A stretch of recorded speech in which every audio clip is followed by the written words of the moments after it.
ज्या गोष्टी आपल्याला नव्यानं माहीत पडतात त्या मुळापासून समजून घेणे, समजपूर्वक ऐकणे, समजपूर्वक शिकणे, हे जे लोक करतात त्यांना पाठांतराचं फार काम पडत नाही. ते अभिव्यक्तीच्या माध्यमातून चांगल्या पद्धतीने व्यक्त होऊ शकतात. ज्यांचं आकलन चांगलं होते ते चांगल्या पद्धतीने त्याच्याबद्दलचं नॉलेज, ज्ञान मिळवू शकतात. आता आपल्याकडे माहितीचा भडीमार होतो. सोशल मीडियाच्या माध्यमातून आता सगळी माहिती माहिती माहिती सुरू आहे.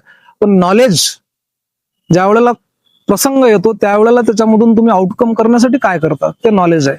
आता 100 प्रश्नांची उत्तर देणे यांत्रिकी पद्धतीनं ते माहिती आहे.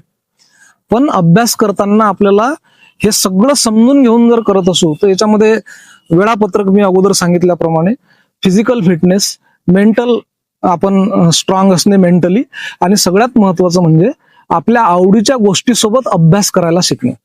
बघा, ज्या वेळेला आपण असं एखादी आपल्या आवडीची गोष्ट जी आहे, आपला छंद, कोणाला गाणं ऐकावं वाटत असेल, कोणाला डान्स करावं वाटत असेल, कोणाला पुस्तक अवांतर वाचन करणे, कोणाला गप्पा मारणे, हे सगळे आपले काय आहेत, छंद आहेत, आपल्या आवडीच्या गोष्टी आहेत.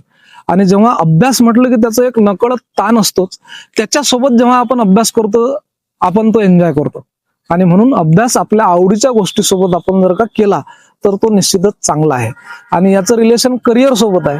जे लोक आपल्याला, मी पुन्हा सांगतो की याचं वेळेशी संबंध आहेच, आणि जे लोक म्हणतात की आम्हाला वेळ मिळत नाही, त्यांना, ज्या लोकांनी वेळेचा सदुपयोग आपल्या आयुष्यामध्ये केला त्यांचं चरित्र त्यांनी पाहिलं पाहिजे. 12व्या वर्षी करिअर झालं छत्रपती शिवाजी महाराजांचं, रायरेश्वरावर प्रतिज्ञा घेतली, करिअर सुरू झालं. आणि 75व्या वर्षी करिअर सुरू झालं डोनाल्ड ट्रम्पचं. बघा करिअर कशा पद्धतीनं सुरू होते. आणि छत्रपती शिवाजी महाराज 50 वर्षाचं आयुष्य, शहीद भगतसिंग